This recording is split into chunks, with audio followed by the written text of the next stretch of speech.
So hello and welcome to the Peterborough podcast. My name's Kev Lawrence and I've been a breakfast show presenter in Peterborough for about 30 odd years. And I'm John Baker and I've been a local journalist in Peterborough for not quite as long. In fact, nowhere near as long. Nowhere near as long, let's be honest. Yeah. And every episode that we come on and talk, we talk about the city. We look at things in the news and we just try and chat about them really. We're not a podcast that slags the city off. We're a podcast that is positive about the city because we love our city. It's not about holding people to account. It's just about discussing the news of our city. And there are lots and lots of things going on today. Do you want to give us a little menu, a little highlights? It's a very short menu today because there are two main things, and that is Queensgate. Lots going on at Queensgate at the moment, and we have a chat with Peterborough MP Paul Bristow. Well, why don't we go straight to the guest today, because Paul Bristow is here nice and early. Good. Hello, Paul. I'm going to edit there. Hello, Paul. Hello, guys. How are you? Good to see you. Thank you for joining us today. I think there's only one place to start. John's already mentioned it, and I think that's Queensgate. So the news has come out that, well, two bits of news. The older bit of news is that we're losing Marks and Spencer's. The newest bit of news is that we are gaining Fraser's. Any initial comments on both of those things? Well, obviously, losing Marks and Spencer's is a blow. To be fair, I think it's been on the cards for a little bit, if I'm being completely honest. I think the idea of having two other branches of M&S in Peterborough is always going to be a stretch. We've got the one at Brotherhoods, and of course we've got the one in Hampton. But look, this is a blow. I'm not going to pretend it's anything other than a blow. And I'm doing my best now to try and see if there's a possibility that M&S may retain some sort of footprint in the city centre, be that a food hall or something else. I'm going to be pushing that message. How are you going to do that? Who are you going to speak to? Well, because what M&S are doing is that they are rationalising their stores nationally, but what they're also doing is turning some bigger stores that perhaps do clothing and food and do a little bit of everything. They may be transitioning just into food halls or just into clothing, so they may be rationalising some of their offers. So look, it's worth that question, isn't it? I think it's worth a conversation with the chief executive of Marks and Spencer's. So you'll go straight to the top. I always go straight to the top, Kev. I always go straight to the top. And is he? Are they going to come here? Well, I hope so. I've put in a call to them. Hopefully they'll come back to me sooner rather than later. I've got a message that is likely to happen, that I'll get that sort of conversation. But if they come to Peterborough, that can only be a good thing, because we've got some great things happening in our city centre. And I've heard you talk in the past about being sick of the negative stuff, sick of sometimes people looking down in our city. I think Peterborough is a fantastic place. And I think we've got the opportunity of 10 years of regeneration and renewal in our city centre, on the back of that station quarter, on the back of the Westgate regeneration, which they've been talking about since I was a kid. So look, I think we've got this opportunity. It's going to drive more people into our city centre. That's why Fraser's are coming. Well, listen, we'll come on to those other things. So I think we've got the time, John, haven't we, to sort of really pick our way through all of the different elements of change. But if the bad news for Marks and Spencer's was the blow, you're trying to do something about it, great. But what great news when it was announced and confirmed that Fraser's is coming. And we've looked at it and it looks like they're going to pretty much take on the whole of the John Lewis space, 92,500 square feet. And Kev, can I just make this point? This is not happening elsewhere in the country, in the sense that more and more people are shopping online. We're creating situations in other city centres where we've got you go there for an activity or something like that. So the idea that a retailer is coming into a town centre, they are clearly seeing the potential in Peterborough. And do you know something? It's going to be a whole range of different stores and different outlets and different opportunities there at Fraser's. It's such good news. It's going to inject some life into our city centre. And I'm really, really excited about it. And again, I'm sick of people talking down my city, the city that I grew up in, the city that I live in, the city that my children are. For me, this is good news for Peterborough, and it just shows that we've got everything going for us. If we could only just be a little bit more positive about our potential, then I think the sky's the limit for Peterborough. I think it was let out the bag a little bit, wasn't it, that Fraser's was coming. I know that the leader of the Conservative Party, Councillor Wayne Fitzgerald, I mean, he announced it last week. I don't know where he found that news from, but I mean, it's been quite a while, hasn't it? Worst kept secret, but now that it's been officially confirmed, even though we've got to wait till 2025, we're all agreeing massive boost. John, our MP's here. Let's speak to our MP. Let's grill our MP about stuff. Well, where do you want to start? Should we let's- go back to the beginning? You were elected in. Sorry to interrupt. That's all right. Do you know when Paul was elected? I do. 2019. Because What month? November or December. December, right? That's right. It was December. December It was 2019. cold. It was dark. We were all talking about Brexit, and I became the MP for my home city. What Wow. were your feelings when you were first elected?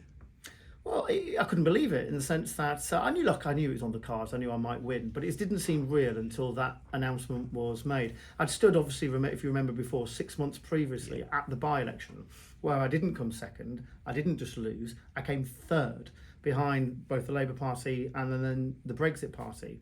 And 1,000,001 things happened in those 6 months. The Conservative Party got rid of the then leader Theresa May. Boris Johnson became Prime Minister. We had a clear message about getting Brexit done, but we also talked about my vision and my plan for Peterborough. And what's really important is that Peterborough's my city. And so the idea that you can represent your home city, the idea that you can put your plan into action for somewhere that you live, where your family lives, that's very special. Almost immediately afterwards, COVID arrived. Yeah, the timing was. Not Yeah, great, was I it? mean, because Peterborough Matters started at virtually the same time, so you and I sort of started in that regard at the same That's time. You look back on that first year, 2020, 2021. What was it like in terms of? It was just difficult for everybody. I was gutted because I wanted to get going. I wanted to do all the things that I'd promised people. I wanted to be in Parliament, voting, speaking on issues that mattered to my residents. And all of that was made much more difficult due to COVID. But look, I mean, that's just that for me. That was just an inconvenience for many people. COVID was life-changing. Lots of people died before their time. Obviously, it was very sad. We had our key workers working flat out to ensure that the country continued to run. Lots of businesses really suffered because of lockdown. So for me, not just being able to do the job I dreamed of, that's a minor inconvenience to the impact it had on many other people. But you know something, John? What I look back and I remember from COVID is not just the negative, not just the fact that it impacted lots of people detrimentally. What I look back on a city that came together, that looked after the most vulnerable in our city, that looked after those who were struggling. And you know something? When it came down to it, it didn't matter what your background was, it didn't matter what your religion you were, it didn't matter whether you lived in Peterborough all your life or you came here recently, it didn't matter any of these things. We came together as one city. And I saw that day in, day out, on the ground, with people giving their all for those less fortunate than themselves. I And that's remember what I seeing remember. you in the House making similar speeches to that. You talked in the House of Commons, didn't you, about the different charities and groups that you'd seen with your own eyes, literally cooking meals and delivering them to the people that couldn't leave their own houses. That's right, Kev. I thought to myself I could do one of two things. I could stay indoors myself. I mean, obviously when we had to, that's what I did. Or I could get out there on the streets and support those efforts. And so I was unashamedly promoting those who were doing good things. And do you know why? Because that encouraged more people to continue and do good things and realise that these things were possible, whether they were businesses, whether they were community groups, whether they were individuals. And as I said, it didn't matter who you were or what your background was. Peterborough came together, one city. What was your relationship like with the then leader, Boris Johnson? How well did you know him? Did you have much to do with him? Well, I mean, I knew Boris Johnson as well as anyone might know Boris Johnson. He's perhaps not as gregarious and as flamboyant and outgoing in person as you might think when you see him on the television. He's actually a rather private person, but I also understood his outstanding qualities. He was an incredibly intelligent individual. He had that ability to go into reach parts of the electorate that no one else could. When I wander out in Bretton Centres, no one's bothered. When Boris Johnson wanders out into Bretton Centre, everybody is concerned and everybody's there. But look, But when he saw you in the House of Commons, didn't he he looked at you and just said Peterborough? Whenever he saw you, he just called you Peterborough. He did, Kev, because that's where he launched his campaign, if you remember, to become Prime Minister and leader of the Conservative Party. Because it was during that by-election where I came third, as I keep pointing out all the time. And that's where he launched his campaign. So that's what I'd known him actually a good 15 years before that. But that's how he remembers engaging with me on the doorstep. He would say Peterborough, and it's because I was constantly talking about Peterborough. constantly talking about our potential, constantly talking about what we had going for us, constantly talking about what we did during COVID. That was my raison d'etre, was to talk about Peterborough in the House of Commons. It still is. And so that's what he remembers. And then every time I saw him, he'd point at me and shout, Peterborough. Just picture it. Yeah, I mean, how do you think he's regarded now, Boris Johnson? Do you think? Obviously an ex-Prime Minister. Yeah. We've had a couple of others since then. Divided opinion. Boris. Very much still does. You either absolutely love Boris, and let's face it, look at the size of the majority that he won in that election. But then all of the things that he was reported to have done, and his downfall. Maybe he still divides opinion. I don't know. Paul, well, you and the other Conservative MPs, how are you regarding it? Well, that was then and this is now. I was a supporter of Boris Johnson to the end. Not because of some personal love for the Prime Minister or anything like that, but I think it's a major deal when you unsit a sitting Prime Minister, someone who was elected by the British people. I think that is a massive deal. And so for me, I thought that wasn't the right thing to do. But look, it happened. We move on, and it's all about really what you can deliver for the country and what you as an MP can deliver for Peterborough. I think I'm doing a good job. We've got a plan for Peterborough. There's a plan for the country, and that's what I'm going to go to the electorate this year and sell. But look, I think Boris Johnson is always a totemic and big figure. We will always have something to say, and I don't see that changing anytime soon. So he was a leader that a lot of people loved. Rishi Sunak, is he a leader that a lot of people love?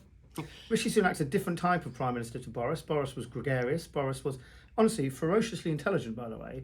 But what Boris needed was lots of people around him to point him in the right direction and to make sure that he was on top of everything he needed to do.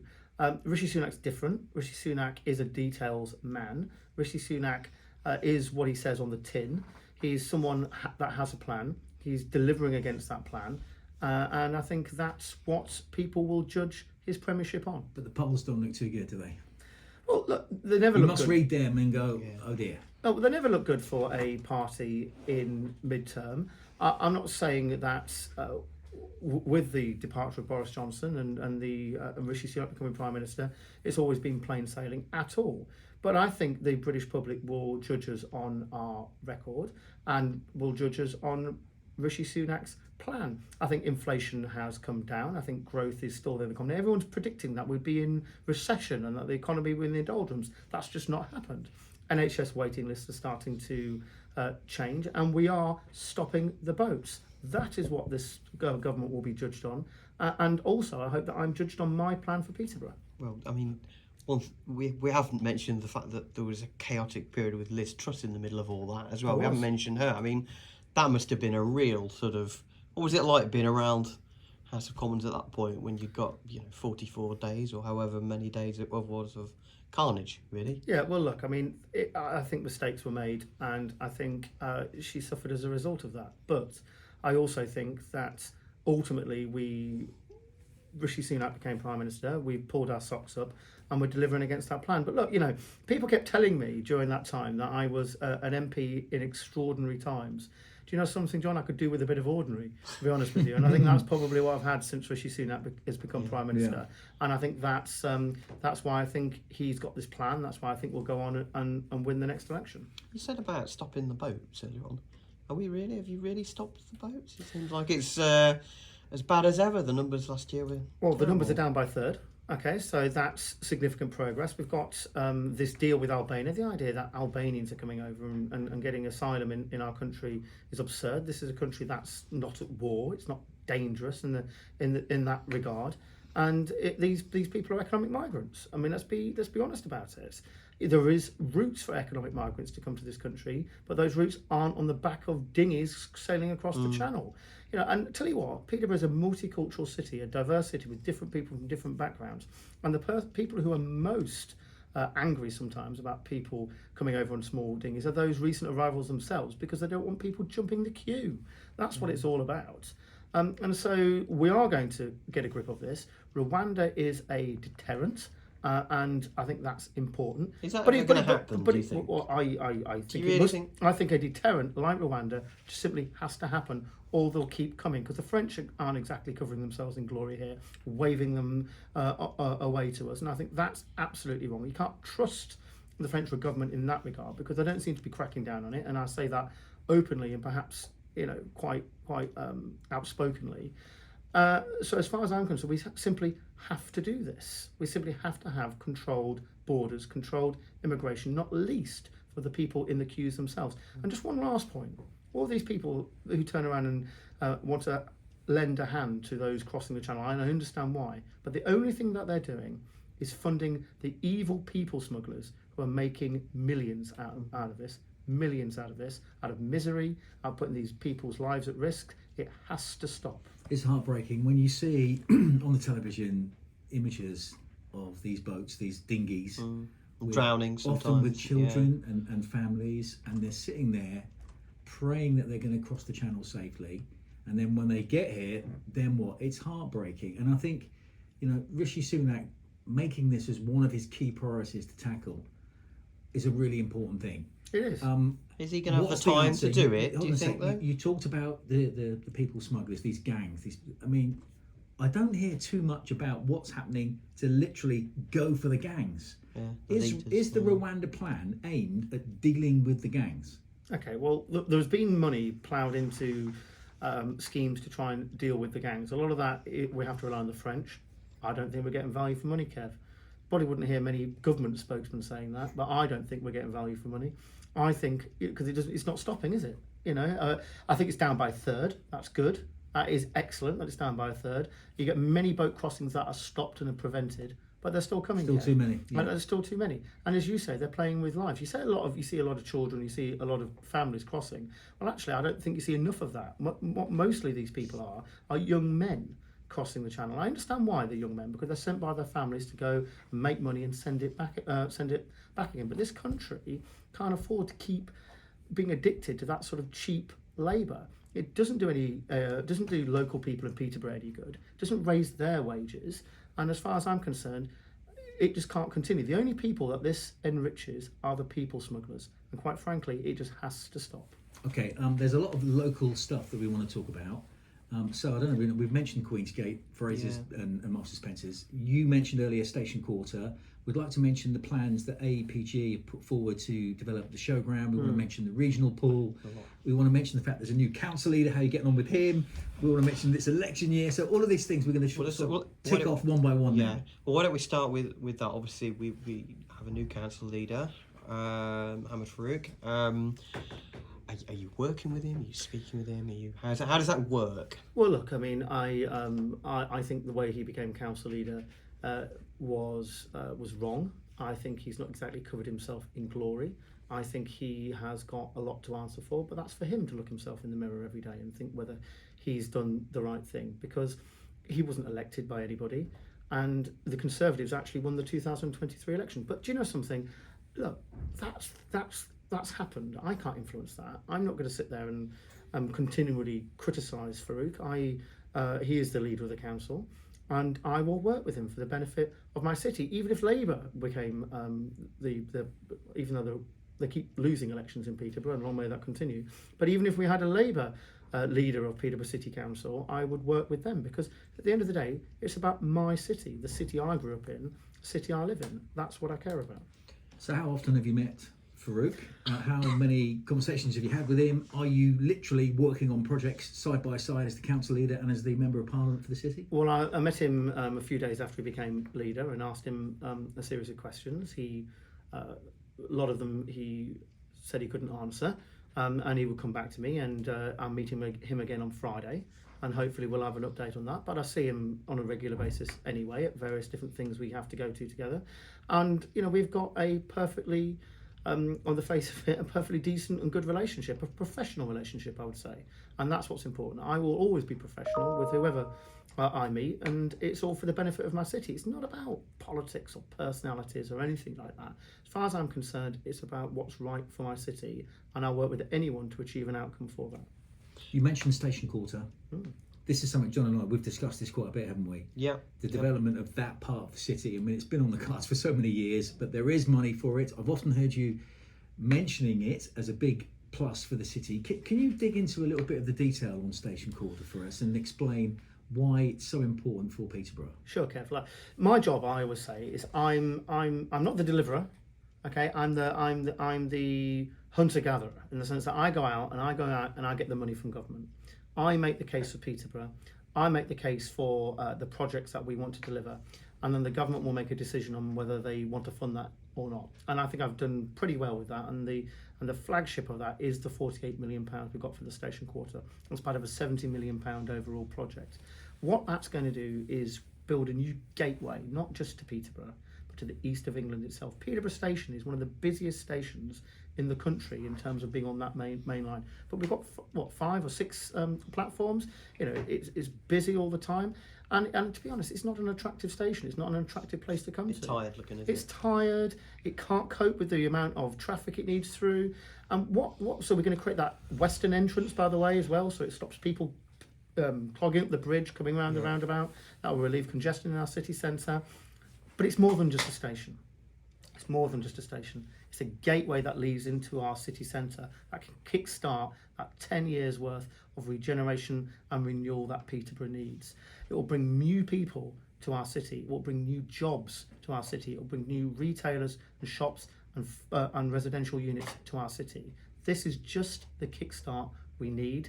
We can't waste this money. That's why I've been talking about the Great Northern Hotel recently. You've perhaps seen some of that. Yeah. I think that hotel desperately needs to be part of the regeneration because package. It isn't at the moment, right? Well, at the moment, there's a consultation ongoing. These are some of the questions I'm asking the leader of the council. He doesn't quite seem to be able to answer me very directly on this. I'm not sure the council have made a decision, if I'm being honest. I want to be fair to him. I don't think the council have made a decision. But to just be clear, the Great Northern Hotel is privately owned. It's been used as a hotel for migrants. It was. They're not anymore. That stopped. Yeah. And so, why isn't it part of the plans? Why isn't everybody going, well, of course it's part of the plans. It's historic. It's been there for so many years. It's next to the station. Literally on the actual tracks as good as. Well, Kev, if it was up to me, and I've got an influence, and I'll keep saying this, but if it was up to me, what I would be doing, I'd be sitting down with the owners of that hotel, who I think have not exactly covered themselves in glory in recent years. I'd be sitting down with the owners of that hotel, working out whether they want to be part of this regeneration project, think about what their plans are for the Great Northern Hotel and try and incorporate it within the master scheme. If they just want to cut and run, well then let's ensure that they sell the hotel, preferably to someone who wants to be part of that, if not the council themselves, and make sure that the Great Northern Hotel is part of this scheme. Because as you quite rightly said, we can't have this singing and dancing situation of a new station quarter, a new gateway, and have a scruffy old hotel, kind of sat there, because it's not what it was, the Great Northern Hotel, let's be honest.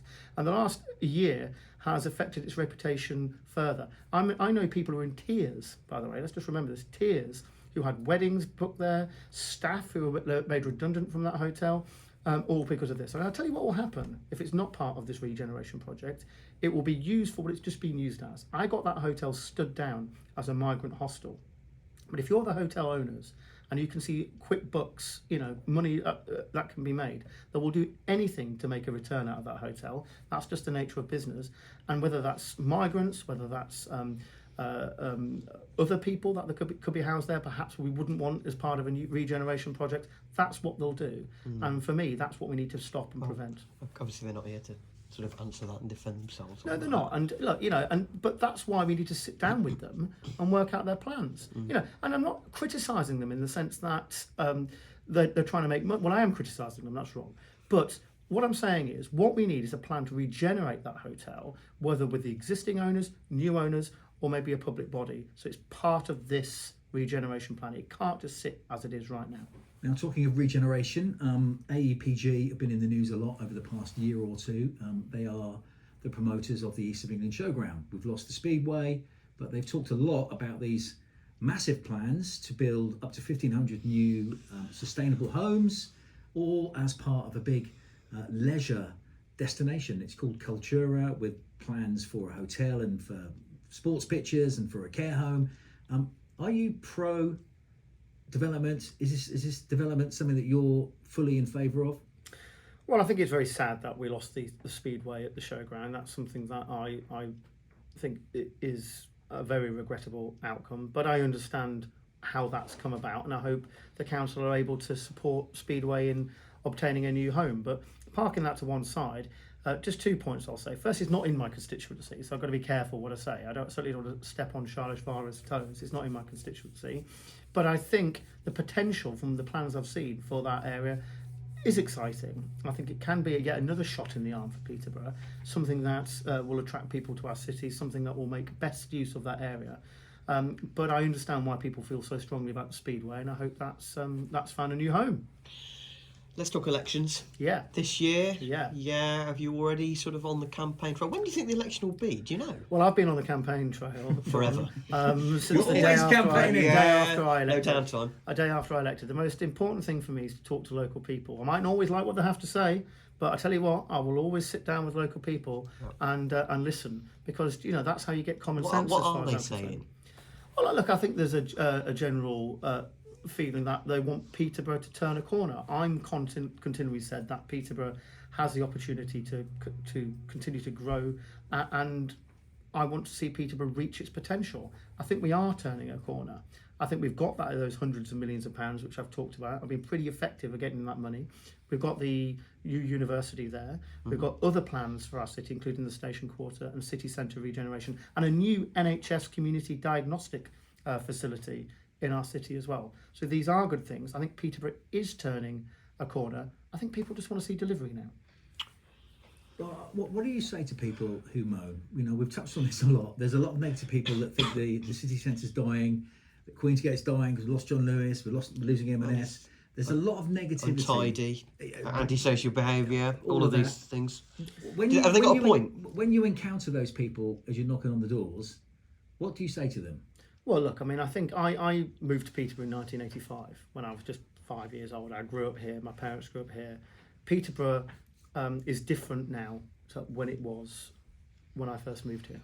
That's absolutely clear. And I think a lot of people have nostalgia. Certainly for Peterborough's nightlife, actually. Peterborough had one of the best nightlives in the entire country. There were nightclubs, which you two probably went to far too often. We've talked about them in the past. Ronaldo's, Fifth and all the good Avenue, old and days. Quo Vadis, Yeah. and Liquid, and all this.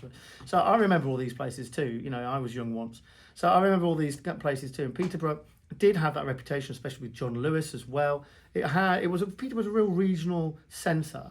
And I think people remember those sort of days, and they look at Peterborough now and think it's not what it once was. Okay, I accept that.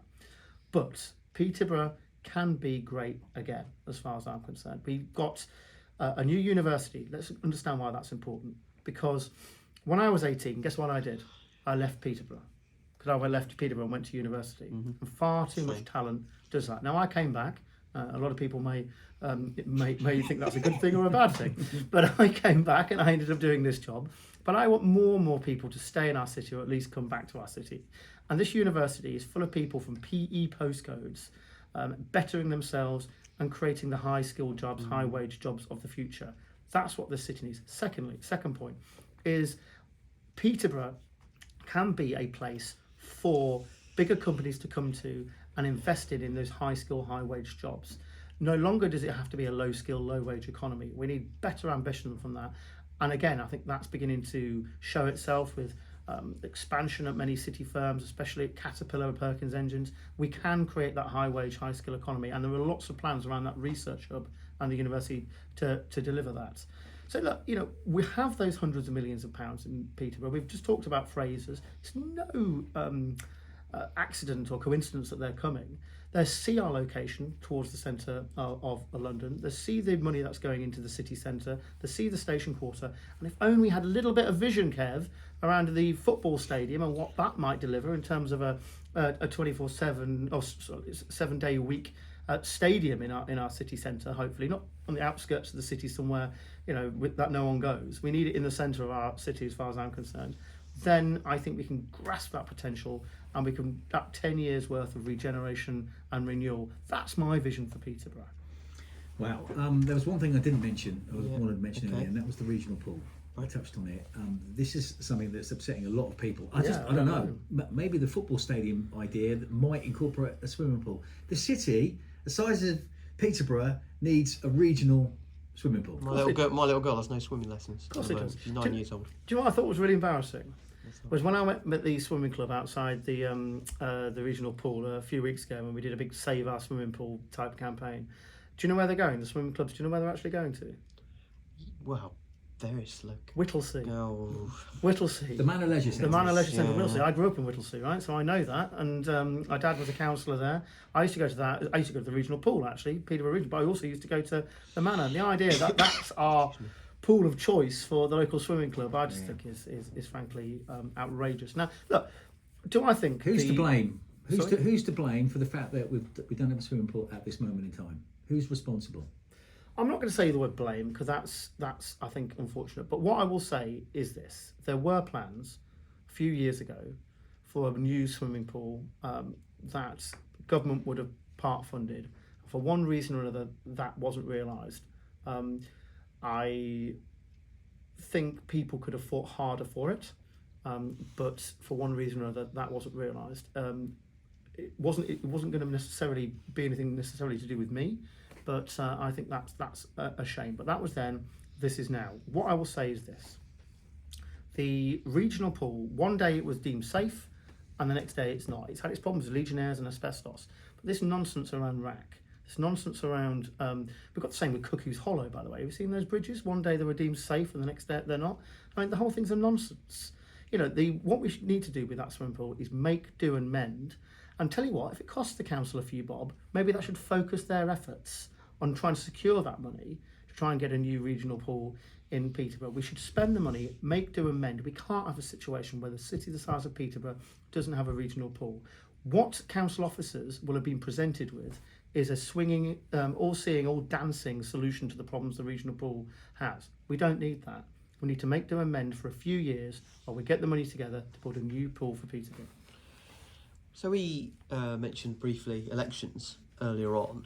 Do you not think that it's going to be a pretty tough year because you're up against it? Well, obviously, we've had 14 years of Conservative rule of the country nationally. We've had in this city 22, 23 years, up until very relatively recently, Conservatives in the city. Are you up against it? You know, it's a tough old time, right? Yeah, well, look, of course. Mistakes have been made throughout that period. Peterborough's always a marginal constituency. It's always going to be tough, and you've always got to work incredibly hard. But I think if you see some of the swings that occurred in Peterborough in recent years, they've always been small. Either way, it's not swung massively like seats did in 2019, and you got these huge Conservative majorities in cities that have always been Labour. But neither did you see when Labour were popular under the Blair governments. Neither did you see Peterborough have huge Labour majorities either. It's always been a swing seat, and so it's always going to be tough in Peterborough. I think it's going to be incredibly close. All I can say is that I will be working 100% at it. I'm confident I can win. I'm meeting new voters each and every day who are happy with what I've been doing as the Member of Parliament for Peterborough, and that is what I'm going to be fighting on. I'll be fighting on the record in terms of the plan, Rishi Sunak's plan. Of course I will, but I'm also going to be fighting on my record as the MP from Peterborough. Someone who grew up here, someone who lives here, and someone who cares about Peterborough. And you know something? If I do lose, and there's a chance of that, I'm confident I can win. But if I do lose, look, there are worse things in the world than not being a Member of Parliament, a Conservative Member of Parliament. I've got a beautiful wife, 2 beautiful children, a nice house, and I will be fine. Okay? And what I worry more about are those people that I've supported and I've helped, and the people of Peterborough. That's what bothers me. And so even if I do lose, I will continue to be a campaigner for Peterborough. Will continue to support the people in this city that I've already been supporting, and I'll go again, and I'll go again, and I'll go again. And you know something? The electorate are rarely wrong. And so should I win or should I lose? That is what the people of Peterborough have decided. But I will offer myself up as a candidate as long as the Conservative Party and my wife will have me. Thank you so much for joining us. Paul Bristow, the city's MP, our guest on the Peterborough podcast today. Good to talk to you, Paul. Thank you for joining us. You too, Kev. Thanks.